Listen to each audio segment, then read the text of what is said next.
shocked to discover how many came out. They're actually living, entire houses live for living with railings and to restore. Yeah. They've cleaned all this here. Oh yeah. Restore the. Yeah. Well, and as we showed yesterday, under our proposal, you'd have the proclamation set into the full to give to give prominence to number 16. And you'd restore the entire street as a living business street, as a market street. You'd lease those premises to the other then. Would you? We would like if you put a front on that as a have it as well, we'd like to see the 4 buildings connected to 16. I understand. You know the way you have the windows and all that. Yes. I mean, they'd be restore the shops at ground level. Yeah. Would they operate as shops? Yeah, but they'd be connected like. Bookshops or relevant shops, designated use.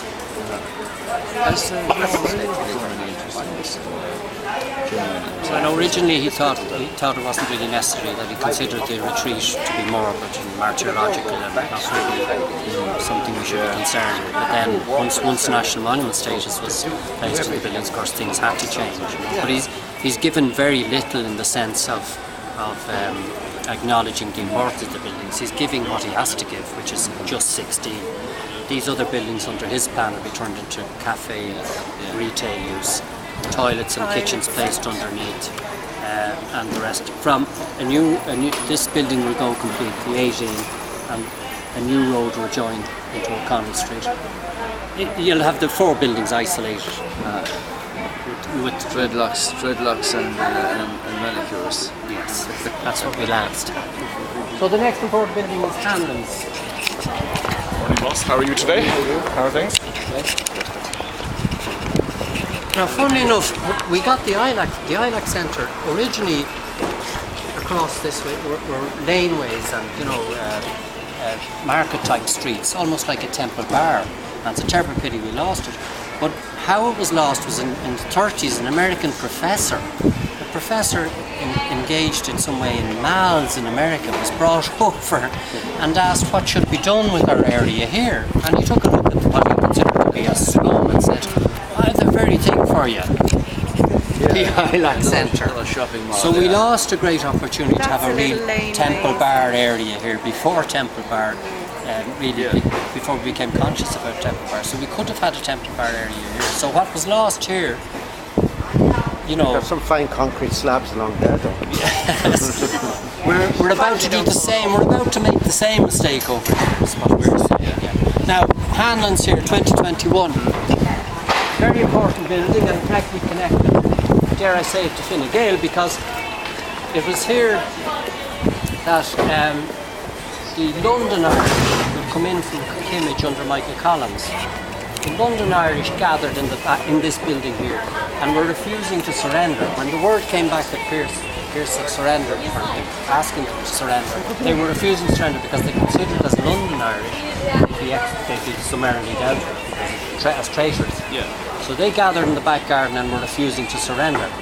In the back garden of this building? It's a double fronted building, so plenty area at the back for the troops to gather, volunteers to gather. Tom Clark spoke to them, and to no avail. They weren't going to surrender. Collins himself spoke to them. No, they weren't going to surrender. It wasn't until Sean McDermott said, "Now, steady lads, what are we going to do here?" It was only when McDermott spoke to them they finally agreed to surrender. So that's how many in number were they? Kimmage garrison's 100 to 200 originally. So when that decision was taken, effectively the surrender came into force. So eventually what happened was Plunkett arrived out from the wounded came out first and were placed right in front of this building here. And including Connolly. Plunkett emerged from 16 and stood here in the middle of the street, refused to recognise the British barricade, stood with his back to the barricade and asked one of the volunteers to go back and get permission from the British to remove the wound. So a volunteer went back and pleased with the British officer, came back, and Plunkett, still refusing to turn around, accepted the arrangement. And then emerging from the house at the most astonishing sight, 200 to 300 volunteers started coming out of the house. And you were asking earlier, were the British expecting it? They weren't. They were shocked to see the numbers. And they formed up here because they were ordered under the officer commanding had ordered that they retraced the route. So they actually went back the very same way, same route we took in here. They went back through Henley Place, back around to the Parnell Monument, laid down their weapons. Back up on Hamilton. Yes, and were gathered in the grounds of the rotunda. So the next important building is the corner building here where the O'Reilly fell.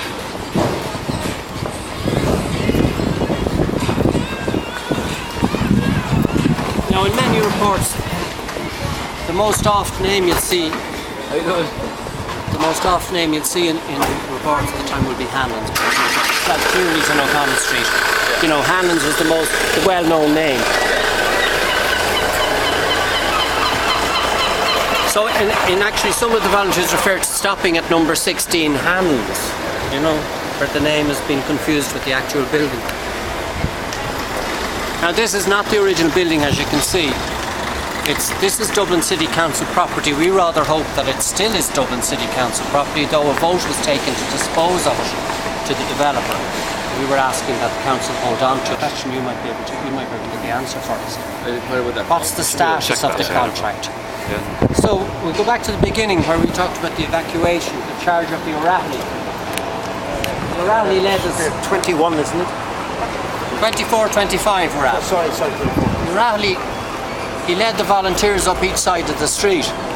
He received his first wound just about here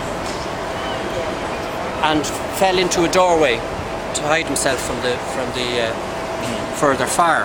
Other volunteers scattered, some were wounded. He heard the British here calling out where he was, so he panicked a little.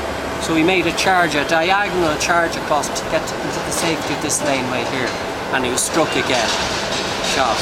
He fell in here into this laneway here, against the side door of this then Kenny, 24-25. And it was while he was lying here he wrote his final letter to his wife, which is on a plaque up here, very moving letter. Now I should have given you this. So just more or less going through what I'll just get to the letter because it's difficult to read. They're just the people associated.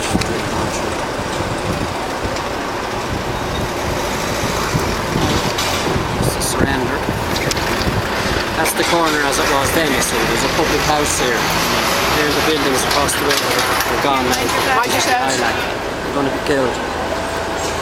And this is the final letter he writes to his wife. Can I just mention, because I haven't mentioned yet, the civilians who died on the street. One of the reasons Pearse finally decided on surrender was